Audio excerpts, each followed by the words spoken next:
Hola Breakers, ¿cómo están? Un saludo muy especial de su amigo Juan Camilo Mesa Jaramillo. Bueno, muy feliz porque hoy traemos un tema espectacular. Inteligencia artificial y medicina.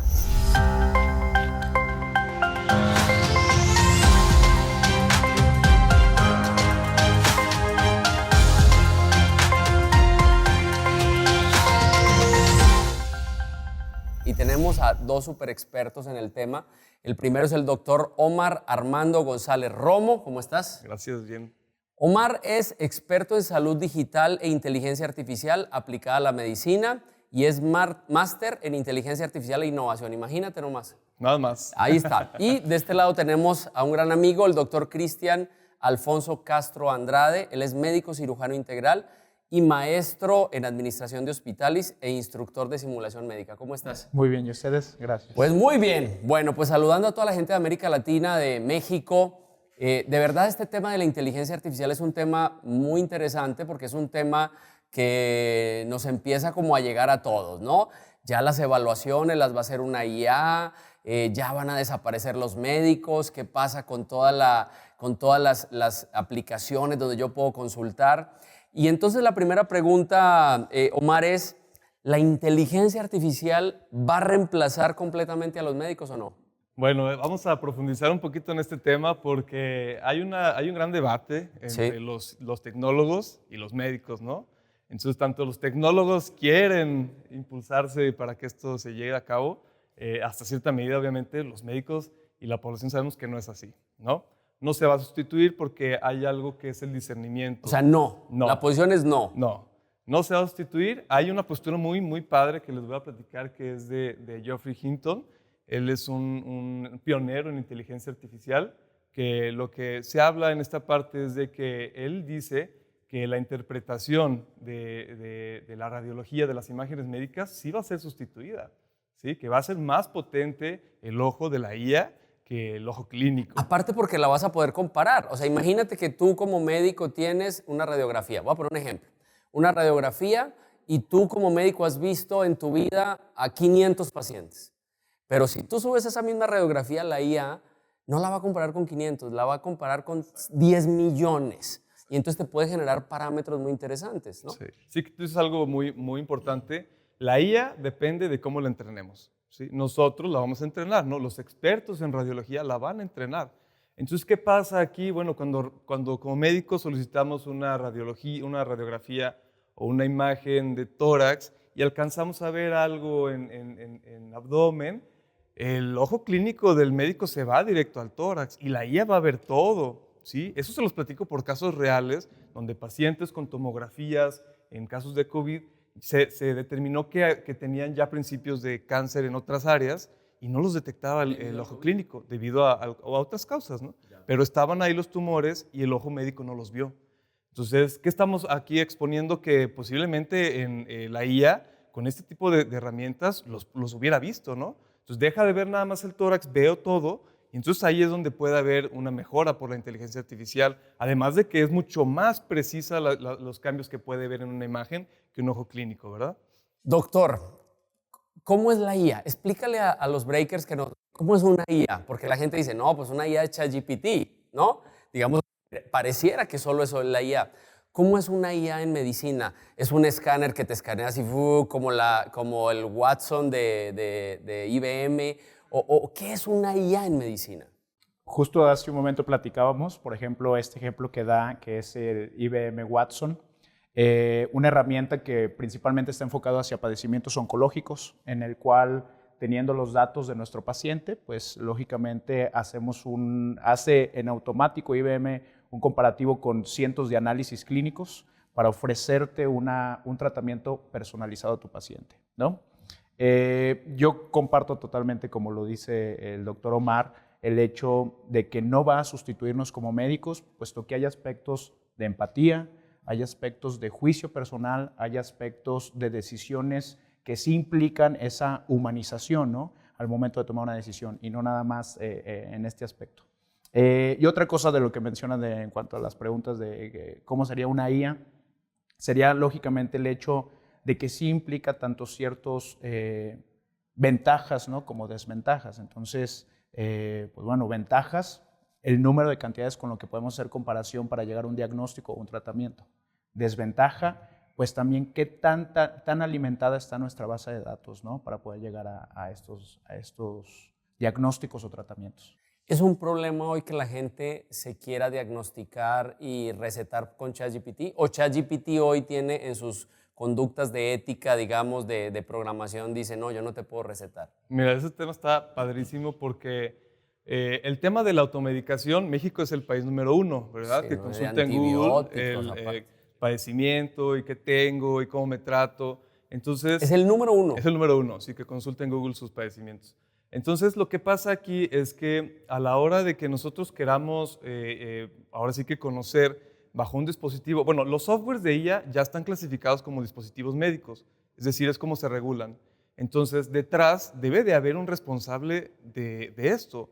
¿Qué pasa cuando nos automedicamos, nos queremos autodiagnosticar con la IA? No hay un responsable de ello, ¿sí? Entonces, el uso de la IA queda totalmente sesgada, ¿no? Tiene que haber un ojo clínico para que sea el responsable de lo que está sucediendo con el diagnóstico o el tratamiento de la persona. Entonces, eso que comentas es el problema futuro que va a haber en temas de salud, que las personas que nos queremos autodiagnosticar o automedicar accedamos a estas herramientas y evidentemente el contexto clínico no va a estar basado con un sustento médico. ¿Y quién va a ser el responsable, no? Nadie. Nadie. Y Uno ahorita mismo. sí. Ahorita, si tú vas con un médico y el médico te trata y te dice que va a utilizar inteligencia artificial para hacer medicina de precisión, medicina personalizada, y algo sale mal, el médico es el responsable, independientemente de la IA que haya utilizado. ¿Usamos hoy en México inteligencia artificial ya en medicina? O sea, ¿ya un doctor en su consultorio tiene alguna herramienta de inteligencia artificial? Pues la herramienta principal que tienen algunos, ¿no? Que ya se están empezando a acercar y es la más conocida y yo creo que la más mencionada, el famoso ChatGPT. Desde ahí, ¿qué es lo que nos va a otorgar? Yo creo que no como tal un sustituto, sino transformar la medicina, que vaya de la mano el médico con este tipo de herramientas, porque nos va a dar prácticamente aspectos como mayor precisión diagnóstica, mayor precisión al momento de ejercer tu tratamiento, poder identificar algunos otros grupos poblacionales que tal vez no están bien marcados para tener sus datos y a seguir alimentando esa base de datos. Ya utilizamos inteligencia artificial en nuestro país. Bueno, pues vamos al primer corte, Breakers, y regresamos con este tema tan interesante de la inteligencia artificial en la medicina.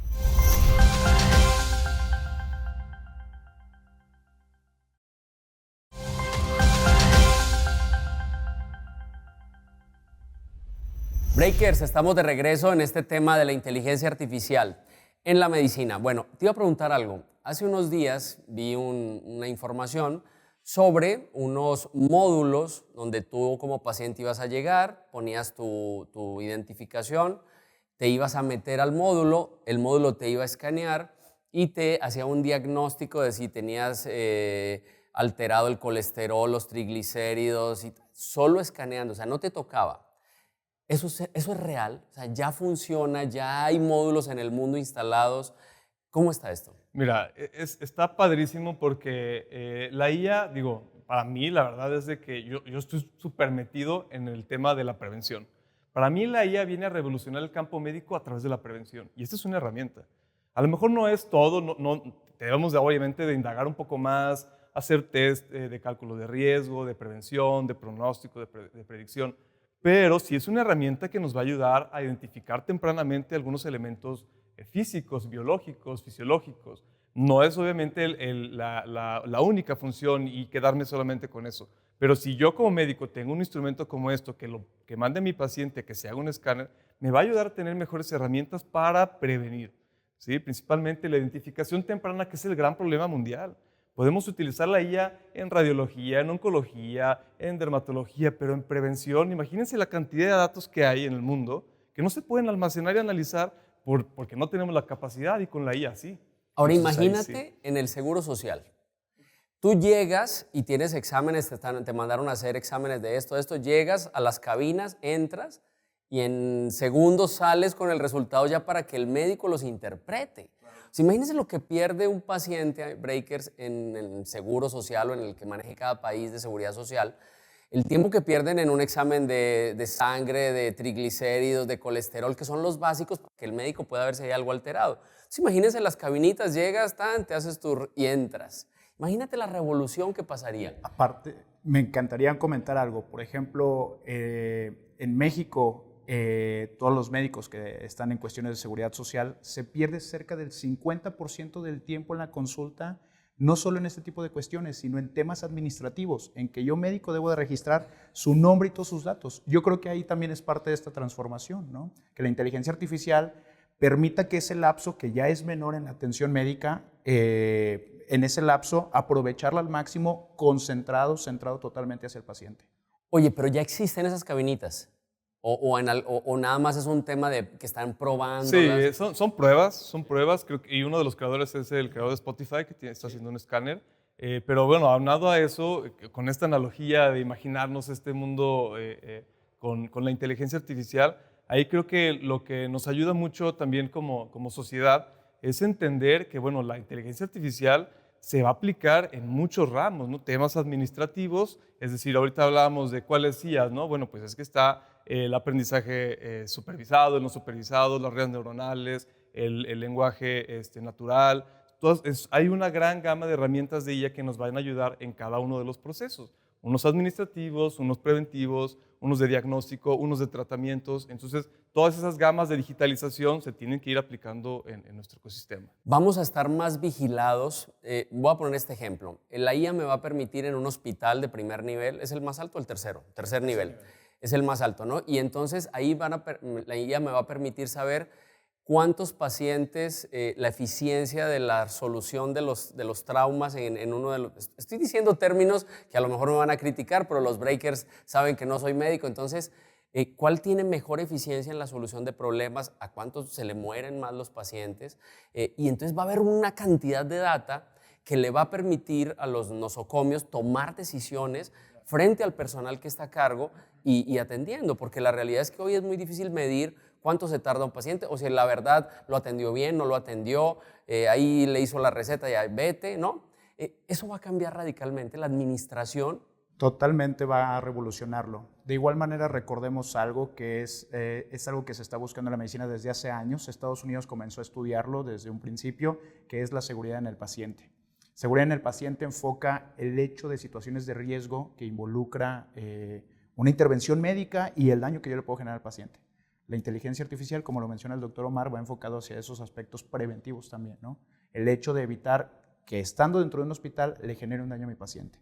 Desde ahí parte y lógicamente el resto de temas administrativos. Fíjate que yo desde hace unos 20 años he oído el tema en México del expediente electrónico.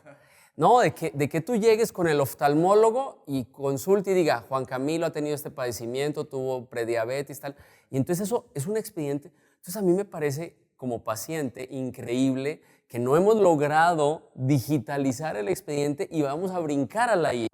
¿Por qué va a pasar eso? O sea, ¿en qué momento se va a hacer ese match para que de verdad todos entendamos que hay que hacer las cosas diferentes usando tecnología? Sí, ese tema es muy interesante porque muchas veces dependemos de una regulación, si dependemos de organismos, de entidades del país, ¿no?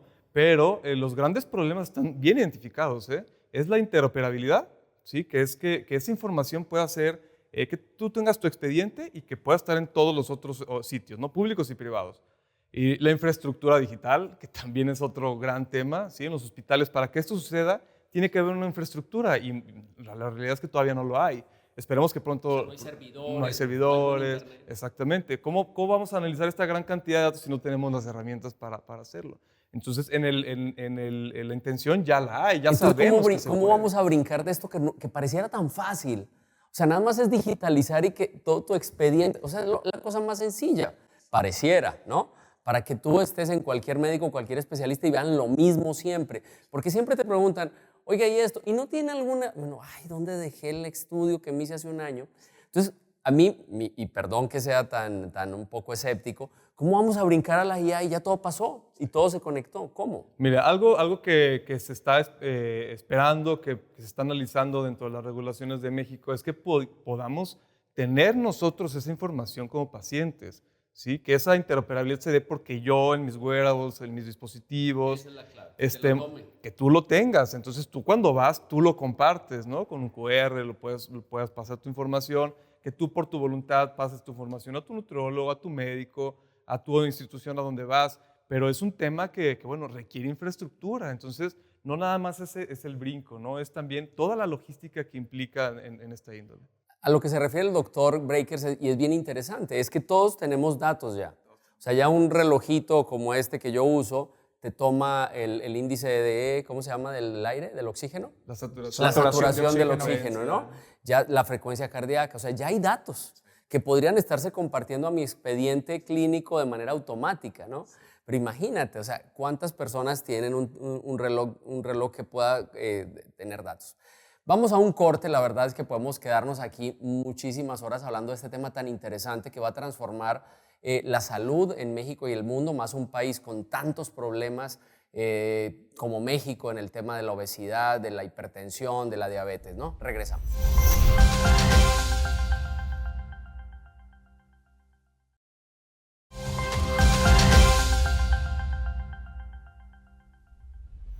Breakers, estamos de regreso con el doctor Omar y el doctor Cristian hablando de este tema tan interesante, de la IA aplicada a la salud y hoy, la verdad, en un país como México con tantos problemas, la verdad es un tema que es bien apasionante. Ahora, la confianza médico, IA, paciente, ¿cómo funciona? Porque uno dice, ¿y esa máquina qué está revisando? ¿O qué me va a revisar, doctor? ¿No? Obviamente entendemos que hay generaciones, baby boomers, X, millennials, centennials, todas, ¿no? Y están juntas. Quizás los más chavitos a lo mejor pongan el dedo en el teléfono y para ellos sea muy confiable que les dé algún dato, pero para un baby boomer va a decir, oye, no, ¿cómo así que le vas a preguntar? ¿Cómo es esa relación de confianza? Rapidísimo para todos los breakers. Hay algo en el área médica que se llama relación médico-paciente. Relación médico-paciente es cómo te ganas la confianza de tu paciente y cómo te va a permitir interrogarle cuestiones íntimas que posiblemente ni él ni ningún familiar conoce acerca de él. Bien, la relación médico-paciente sí va a influir mucho y va a modificar en cierto modo con el agregado de la inteligencia artificial. Sin embargo, volvemos a lo mismo, tiene que ser un complemento del médico. Lo mencionaba el doctor Omar en un principio, el médico poderle explicar que va a hacer uso de este tipo de herramientas. Porque aparte su información va a ser pública. Va a estar en una base de datos. Todo lo que se sube a la nube, oye, es que está protegido. Todo lo que se sube a la nube y que ya tocó algo digital es público, de alguna manera, así esté protegido, entre comillas. Entonces, ¿cómo le explicas a la gente? Te voy a poner un ejemplo. Un artista famoso que tiene un padecimiento gravísimo que le generó por un abuso de algo. Imagínate cómo va a llegar y le va a decir, no, lo voy a checar aquí en la inteligencia artificial. Y él va a tener ese miedo. ¿Cómo va a hacer eso? Eso, bueno, hay cosas muy importantes que mencionar aquí. En primera, los datos se tienen que ser confidenciales hasta cierto punto con un consentimiento informado. Sí se le tiene que avisar que se va a utilizar esta herramienta de inteligencia artificial que tiene estas características, que tiene estos riesgos, que tiene todas estas cualidades. Entonces, el paciente debe de aceptar que se le tenga que se va a utilizar estas herramientas. ¿Qué pasa aquí? Bueno, dos cosas que quiero mencionar. En un estudio de Harvard dijo que las personas sí están más familiarizadas o les gusta más que haya una relación directa con una persona, no con una máquina. Sí, totalmente. Entonces, eso es una parte, ¿no? Aparte, ¿sabes qué? Yo siempre he dicho que la IA te puede decir, tienes cáncer. El médico te va a agarrar la mano y te va a decir, yo te voy a acompañar en el proceso y te voy a ayudar y vamos a salir adelante. Que esa parte humana es la que tenemos que defender frente a la tecnología. Sí, y algo muy importante es que la IA debe de enfocarse a ser un asistente médico, punto, ¿sí? No debe de ser un método diagnóstico, no debe de ser un método de tratamiento, es un asistente médico, tiene que acompañar, ¿sí? Entonces, yo como médico, como profesional de la salud, tengo que ser muy ético en cómo estoy usando la inteligencia artificial con responsabilidad, ¿sí? Si lo estoy utilizando bajo una ética, ¿sí? Por eso, algo muy importante en trabajar con los médicos actuales es el uso ético, más que nunca, siempre lo tenemos que mencionar, ¿verdad? Pero más que nunca debemos de ser éticos en el uso de la IA. Entonces la IA termina siendo una herramienta de apoyo, como hoy lo es, por ejemplo, un robot para un doctor que desde aquí está operando a alguien en un quirófano en Singapur, ¿no? Son asistentes. Voy a pasar, Cristian, con algo que eres experto en la formación de jóvenes. ¿Cómo deben ser las nuevas escuelas de medicina? Porque yo creo que la medicina tradicional, donde tenían a los cadáveres en formol. Eso incluso se usa hoy en día, que a mí me parece eso increíble, habiendo tanta tecnología y tantos simuladores. ¿Cómo debe ser la nueva escuela de medicina? Deben formarse estudiantes con visión de ingeniería también, entender un poco ese lenguaje de la IA. ¿Cómo debe ser la formación? Obligado, una persona que forme próximos médicos, obligado ya los tiene que acercar hacia el uso de tecnologías, obligado. Uso de inteligencia artificial, obligado. No va a modificar, lógicamente, aspectos como su juicio, su ética, sino hacerlos más hábiles en todo esto que hemos platicado, en sus diagnósticos, en sus tratamientos, en cómo actuar con su paciente. Obligado el uso de simuladores médicos que ya están con un complemento con inteligencia artificial, porque de ese modo acercas al estudiante utilizando este tipo de herramientas a lo ¿Qué más es un simulador cercano. médico? Expliquémosle a los Un breakers. simulador médico, imagínense que es como una preparación, es una herramienta, una herramienta de aprendizaje para, digamos, controlada para presentar al estudiante un escenario al que muy seguramente se va a poder enfrentar. Ejemplo, puedo tener un simulador médico que simule un dolor abdominal Es y voy como preparando. un robot con cuerpo humano Exacto. que gime, llora. Ajá, habla, convulsiona, se puede infartar y todo el escenario es controlado para que el alumno tenga un método de aprendizaje correcto, ¿no? Puede ser un software en el cual al alumno lo pones a elegir cuál crees que sea el mejor tratamiento o método diagnóstico para tu paciente.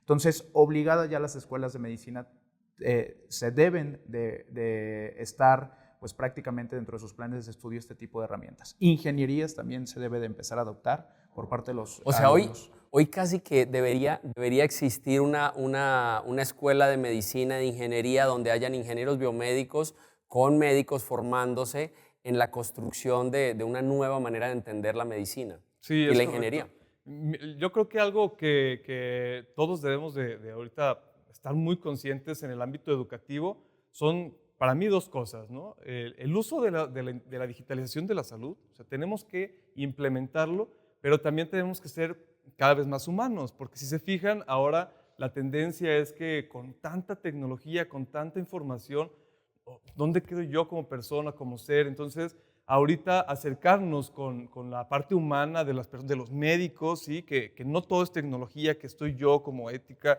profesional, como ser humano que toca pacientes, que los cura con la palabra, que está ahí con ellos. Eso no debe de perderse y desde la escuela debe de estar enfocada esa parte. Entonces, ahorita en temas de aprendizaje hay un tema muy delicado, no sé si ya lo vieron por ahí, que hay una pereza cognitiva, hay una disminución en el aprendizaje, hay mayores habilidades, sí, pero hay menos aprendizaje.